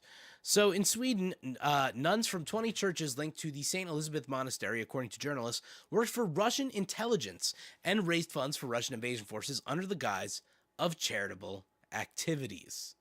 That's a scam right there. That's wow. Crazy. The newspaper Metro reported on this, and the report says that revelations prompted the Church of Sweden, known for its openness and tolerance, to issue an official warning to other Catholic communities. Oh, Metal Gear Solid 4 is so good, and I wish I still had my PS3 because I have a physical copy of Metal Gear Solid 4, and I want to replay it again. Anyway. So according to the statement, the sisters, the warning concerns nuns from the St. Elizabeth Monastery who are in Sweden and were informally dubbed Z-nuns. According to the statement, the Sisters of St. Elizabeth used their income to support Russian nationalism and Russia's aggression against Ukraine and maintained close ties with the GRU. See, we're going to another story with GRU. This is why I was confused before, okay? This is a nun just posting up on this tank here, which is... Writer says, sadly, this isn't Sister Act. That's bravo. The so-called souvenirs sold by the nuns in Swedish churches were, in fact, used to finance Russian military units. In addition, the nuns reportedly visited temporarily occupied territories of Ukraine to bolster the morale of Russian forces. Christina Smith, head of the crisis planning group at the Church of Sweden, said the organization refused to rent church premises to the Russian Orthodox Church after it became clear it was seeking facilities near military bases. Holy shit. Yo. Lily, this does sound like an Onion article, right? So the nuns were looking to rent these churches, and they were looking to rent churches that were near military bases so that they could easily funnel their funds. That's crazy.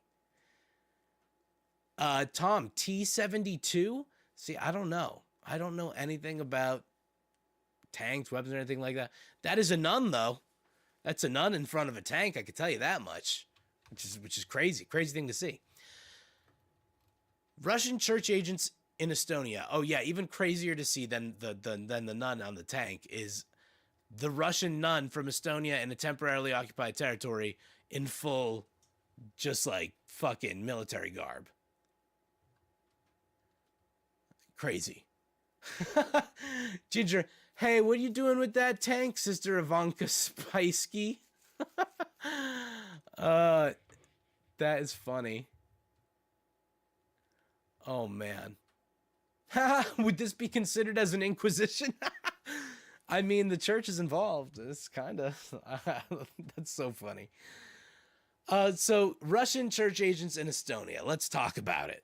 It was recently reported that Russian nuns working in the Narva Diocese of the Estonian Orthodox Church of the Moscow Patriarchate? Fuck, that's a word. Patriarchate. I don't know. Yeah, stalker looking background in that pic, and just like a nun in military gear. It kind of goes hard as fuck. Okay, so women's and male dominated fields. Lily, you're cooking on this shit. That's hilarious. So it was recently reported that Russian nuns working in the Narva Diocese of the Estonian Orthodox Church of the Moscow Patriarchate, whatever, under fictitious contracts were banned from entering the Schengen area. Following an investigation, their residence permits in Estonia were revoked.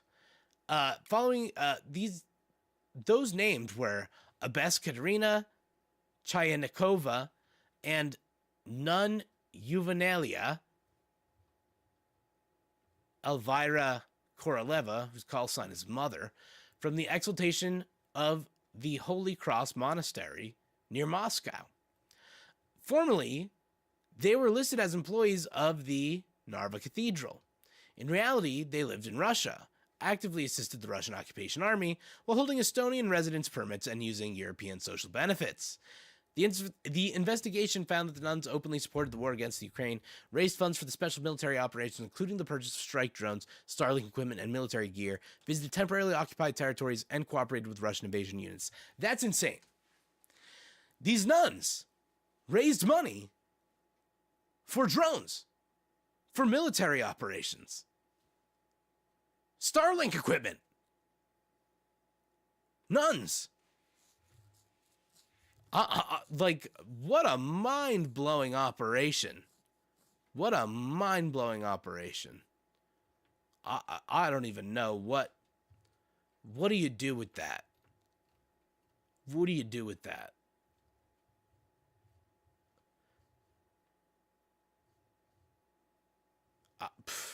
This has blown my mind. So look, these are the Russian spy nuns, okay? And so the moral of the story is trust nobody, I guess. I don't know. Now I got two more stories for us here, okay? We're gonna do one more poo-poo story, and then we're gonna finish it up, okay? Oh, base Johnny. Oh man, Wisconsin must be freezing. I can only imagine. Thank you for stopping by, though. I really appreciate it. It's cold in these streets right now. Everybody's freezing. I've got so many. We're talking temperature in the chat today. I tell you that much too. And everybody's freezing their little tuckuses off. So we need to talk about one last great irony before we round out the night with our Pokemon armed robbery tale. Nobody gets hurt in that one. Don't worry. -2? That's way too fucking cold. Now, I will say for my UKers, you know, you guys are rocking that Celsius. The one thing I very much like about that is anything below freezing is negative. That makes sense. Not only that, it makes it sound like everything is so much worse than it is if you're American, because we're used to Fahrenheit. So you'd be like, it's -2. And we'll be like, yo, you must be dying right now. Pokemon Go to the polls. Remember that shit? Amazing. So look, the one thing that we're going to talk about real quick, have a little poopy time about this, is the Gaza Board of Peace. Isn't that fucking funny? If you didn't know, there's still been plenty of violence in Gaza. There's no end to the Israeli occupation. It's still going on. Now, Trump, peaceful dove that he is putting together a board of peace. And it's got, I'm sorry, Tony fucking Blair on it? Yes. And Marco Rubio. All of our least favorite people. All right, Johnny, thank you for stopping by. We love you. Yeah. All of our favorite people here on the old board of peace for Gaza. Make no mistake, this is literally just a board of executives to repopulate Gaza with their financially lucrative ideas, whatever the fuck they're planning. It's going to be another way of, absolutely erasing Palestine. So the Trump administration has named U.S. Secretary of State Marco Rubio and former UK Prime Minister Sir Tony Blair as two of the members of the founding executive board of its Board of Peace for Gaza. That's my purse. I don't know you. That's great. Thank you, Akari, for dropping that. We love that. Pocket Sand. Yo, get your King of the Hill stuff ready for this one. Just to keep yourselves happy as we go through this. So anyway, the Trump administration has named U.S. Secretary of State Marco Rubio and former UK Prime Minister Sir Tony Blair as two of the members of the founding executive board of its Board for Peace for Gaza. Now, also, this is while, Trump is sending ICE out against all of us and shooting us in the face. Board of Peace. In addition to absolutely ravaging Gazans still. Murdering Palestinians. Trump's Middle East envoy, Steve Witkoff, and the president's son-in-law, Jared Kushner, will also sit on the body, the White House said in a statement on Friday. That's crazy. Trump will act as chairman of the board, which forms part of his 20-point plan to end the war between Israel and Hamas. It's not a war. It is expected to temporarily oversee the running of Gaza and manage its reconstruction. God, this is fucking awful. It's bad enough that Palestinians have had to deal with a fucking genocide, but now upon the rubble of that genocide will be built these fucking Western abominations from the least trustworthy, worst pieces of shit that the Western world has to offer. Fucking terrible. The exact structure of the Board of Peace is still to be clarified, but two separate senior boards have been officially unveiled. One is the founding executive board with a high-level focus on investment and diplomacy. The other, called the Gaza Executive Board, is responsible for overseeing all on-the-ground work of yet another administrative group, the National Committee for the Administration of Gaza, or the NCAG. Also on the founding executive board are Mark Rowan, the head of private equity firm World Bank, Chief A.J. Banga, and a U.S. National Security Advisor, Robert Gabriel. Each member would have a portfolio critical to Gaza's stabilization and long-term success, the White House statement said.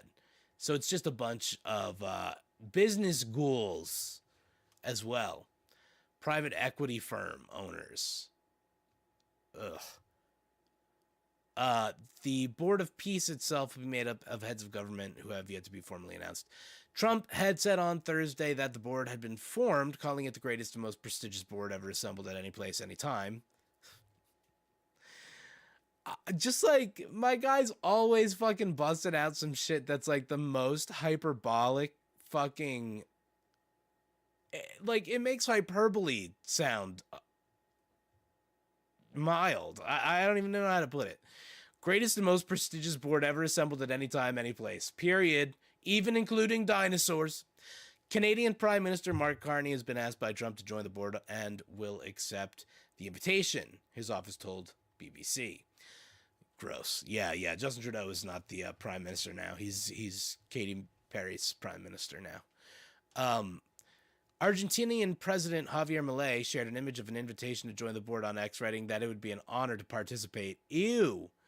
Yo, it's the worst fucking people.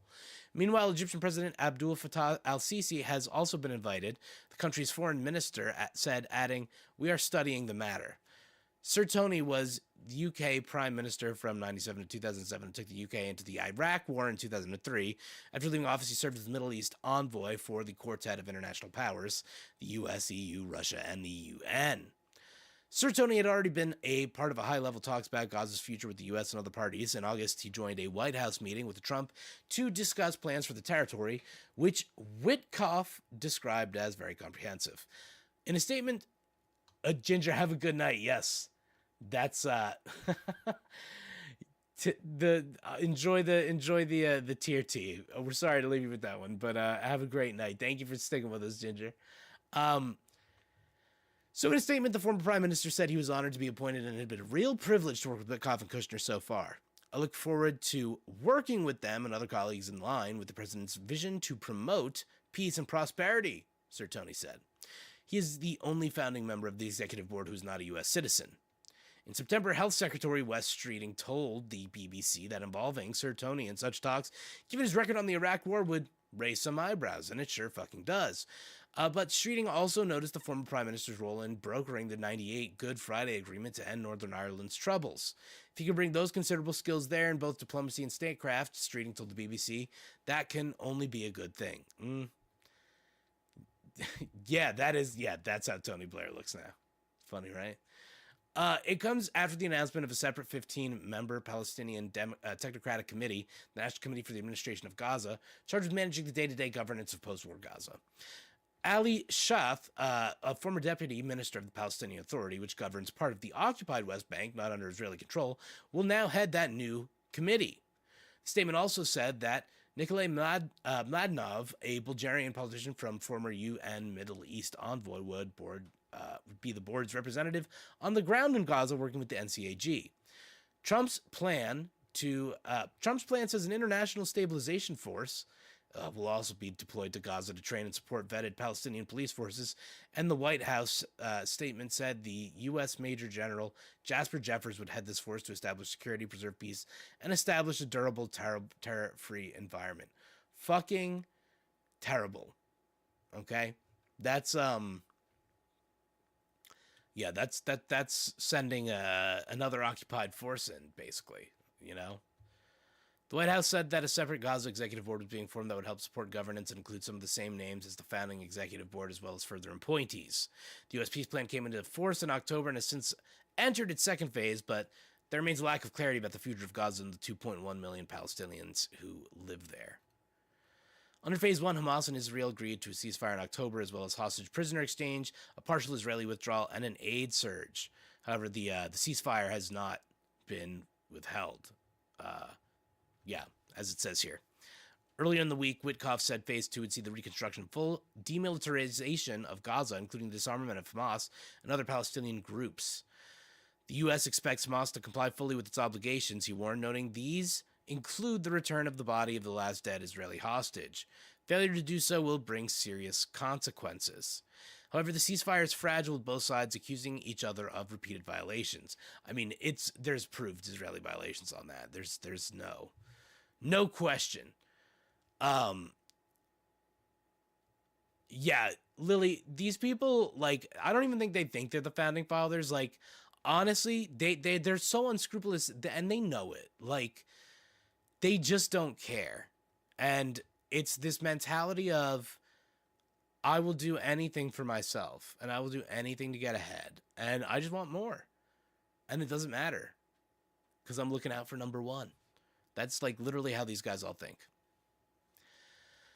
Almost 450 Palestinians have been killed in Israeli strikes since it came into force, the ceasefire that is, according to Gaza's Hamas-run health ministry. While the Israeli military says 3 of its soldiers have been killed in attacks by Palestinian groups during the same period. Humanitarian conditions in the territory remain dire, according to the UN, which has stressed the need for unrestricted flow of critical supplies. Yep, people are still living in tents. It's still rubble there. There's still not enough food or water, you know. The war in Gaza was triggered by the Hamas-led attack on southern Israel on the 7th of October 2023, which about 1,200 people were killed and 251 others. Oh, yeah, this is October 7th. More than 71,000 people have been killed in Israeli attacks in Gaza since then, according to the territory's Hamas-run health ministry. So, yeah, that's the peace team that's coming into Gaza, okay? Now, nothing fun about that. Nothing fun about that at all. So let's end the night with some Nintendo stories. To cleanse the palate, okay? We start with a Pokemon card robbery, since that's not really a palate cleanser, but then we'll go to a good palate cleanser, all right?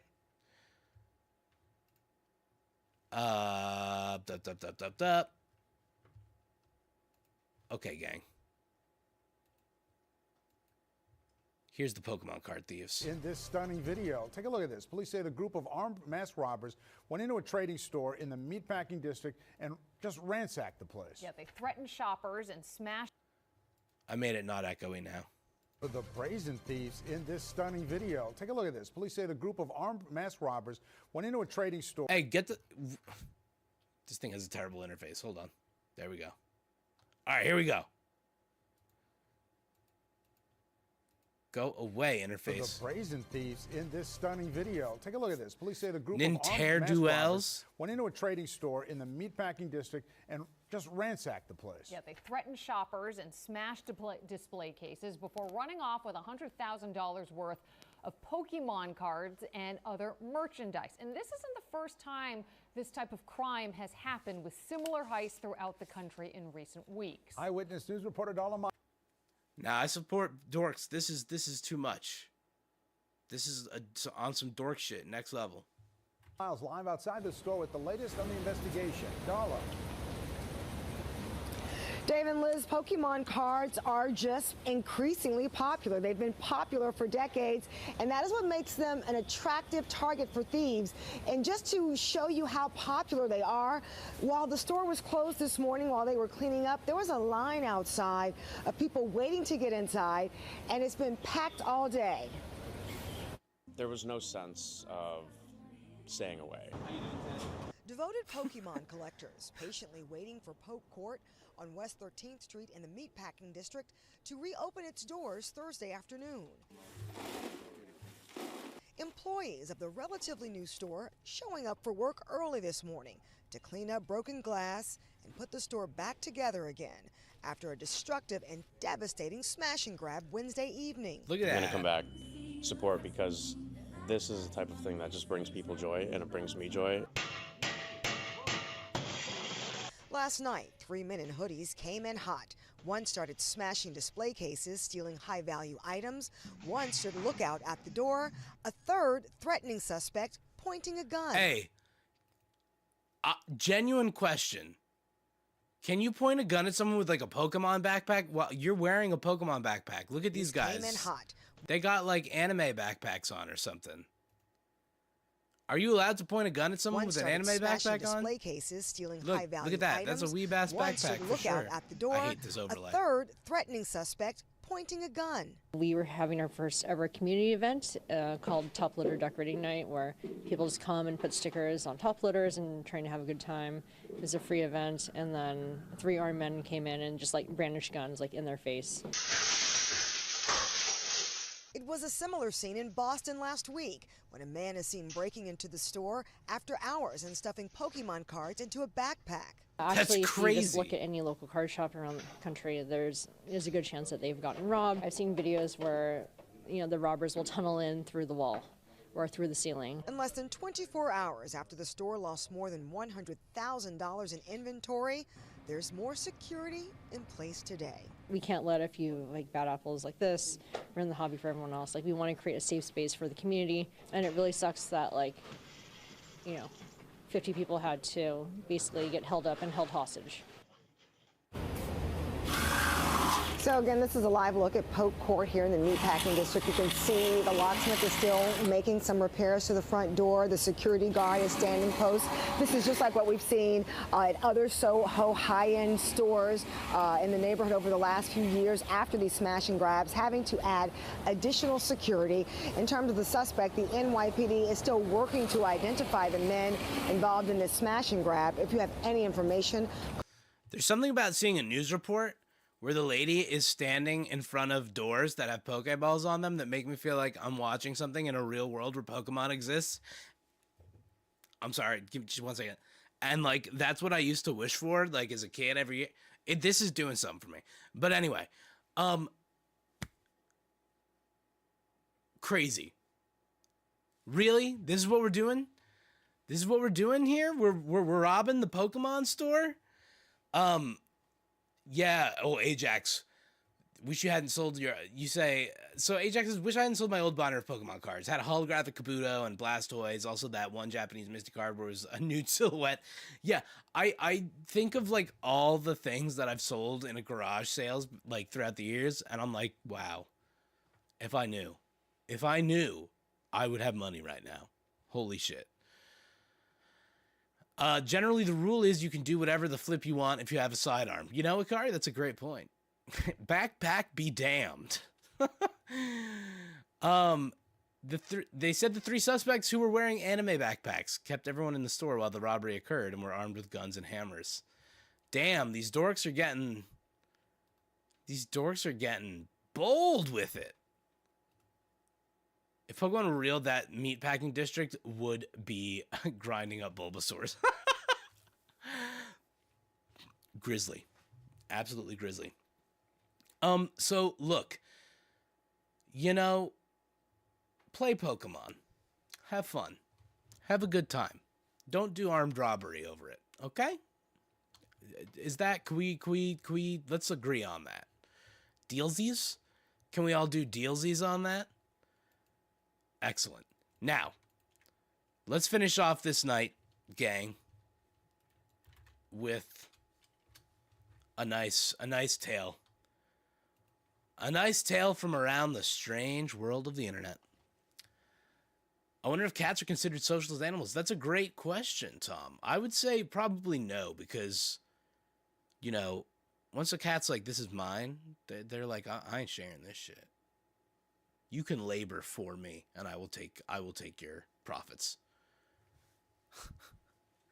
Oh, Lily, but the Meowth with the payday move, that's a great point. It's hard to say. But here's what I can tell you. Nintendo, incredibly litigious company. Now somehow, somebody made an adult-only Animal Crossing island. but it only recently got shut down. So Nintendo bans an infamous Japanese adult-only Animal Crossing island. The creator says, "Thanks for turning a blind eye all these years," and it was running for 5 years. So this is the island here. You see, we're covered. Okay. Avid Animal Crossing gamer and content creator known as Churip CCC on X recently revealed that their adult island, Animal Crossing New Horizons, will be ending its 5-year-long run as one of the most infamous islands of the game after being removed by Nintendo. Far from being bitter about it, the town's creator apologized to the company and thanked them for keeping the sketchy island alive and kicking for such a long time. Oh, here's the translation. Excellent. So it's posted in Japanese, but it says, actually, just a day before the update, the dream address for the adult island was deleted by Nintendo. To Nintendo, I apologize from the bottom of my heart, or rather, thank you for turning a blind eye for more than 5 years. And to all the streamers who showcase it in their videos, thank you so much. Aren't the villagers considered naked already? Yeah, that's a great point, but some of them have aprons on and stuff, you know? At this point, it's a given that when a game allows for enough creative freedom, there's always going to be at least one gamer who uses that freedom to make something absolutely cursed. Animal Crossing New Horizons Adult Island falls right under that category.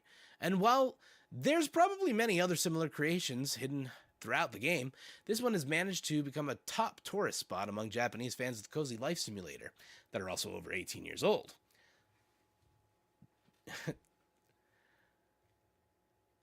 The town was created only a few months after the game launched in 2020, and it didn't take long for it to rise to popularity, with many domestic YouTubers and live streamers showcasing it in their videos.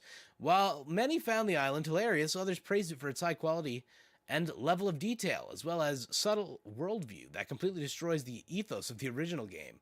All right, well, we gotta see this island. 家がねえんだもんな。聞いたことねえでしょ。プレイヤーの家がないは聞いたことないでしょ。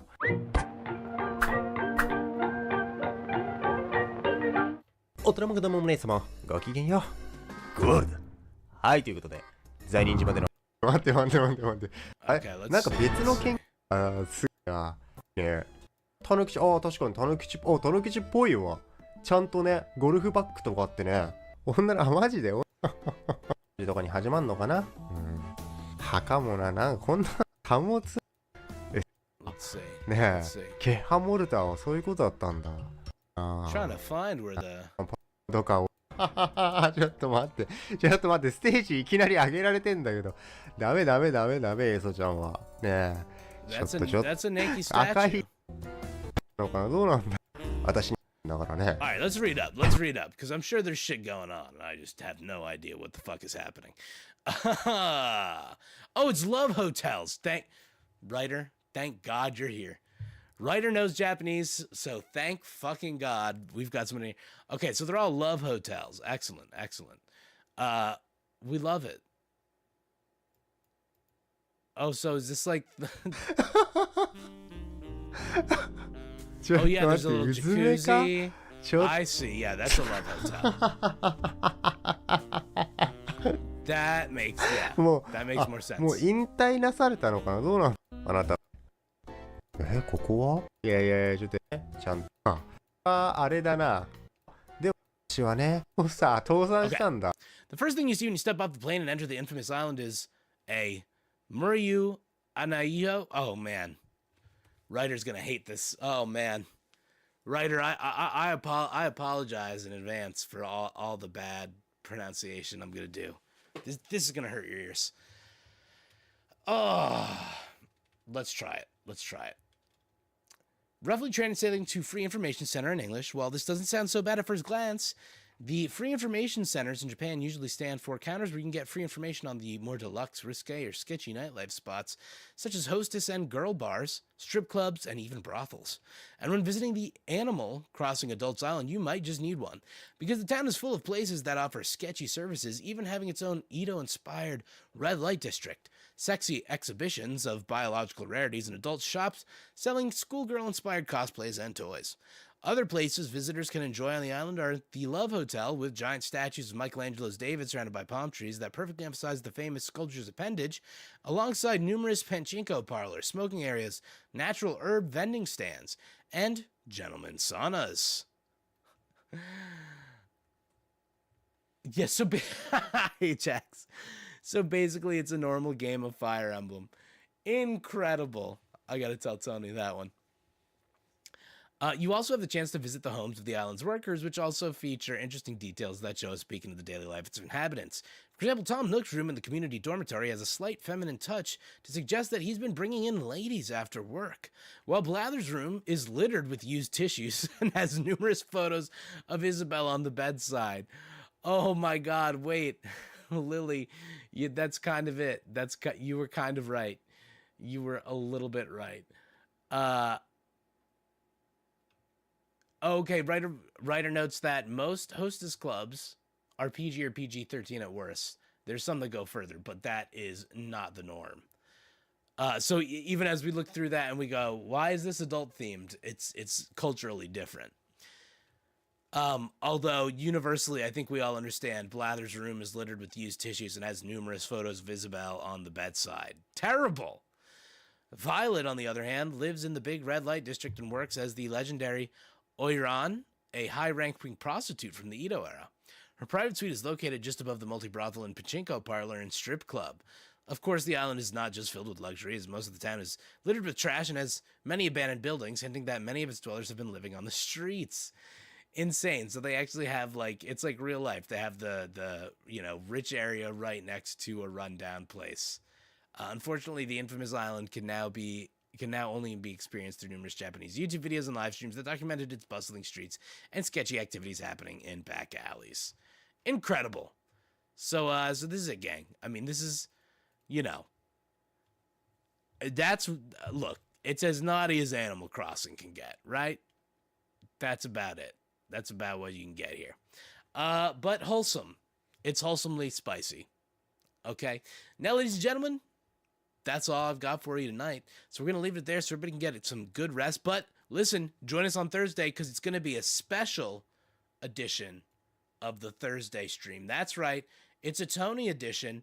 Not only that, we will be celebrating our anniversary. Our anniversary is tomorrow. We've been married for 8 years. So we are going to be celebrating our anniversary.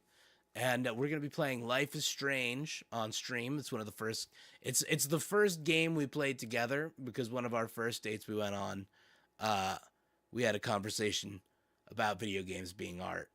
Because for some reason I thought that's going to lock this in, right? Tony Hawk, Lily, my wife's name is Tony. Her name is Antonia, but I call her Tony. So yeah, that was, we originally had a conversation about that, our video games are, and I was like, because she had thought video games were like, Call of Duty, that's it. And I was like, oh no, there's games that'll make you cry. So we're going to play that next week on Gamer Night. And then after that, we will be, oh, thank you, Tom. I appreciate that. But after that, we will then be playing Pathologic 2, the game of anxiety and choices that are all bad. I'm very excited to play it. I'm already planning to go into it with a bit of a gung-ho attitude. I'm gonna kind of shoot first and ask question later. I fucked that up, and there's not really guns in the game. I think there's maybe a little bit of gunplay, but yeah, it's gonna be a strange time. In addition to that, I'll also be playing some smaller games, for like the hour before we get into the big game.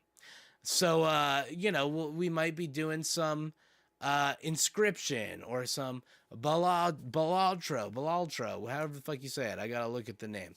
We're gonna be doing stuff like that. All right. Oh, Ajax, good. I'm glad. That's what we're gonna do. We're gonna push forward and damn the consequences. We're doing all bad run. I don't care. Bad time run. That's totally fun.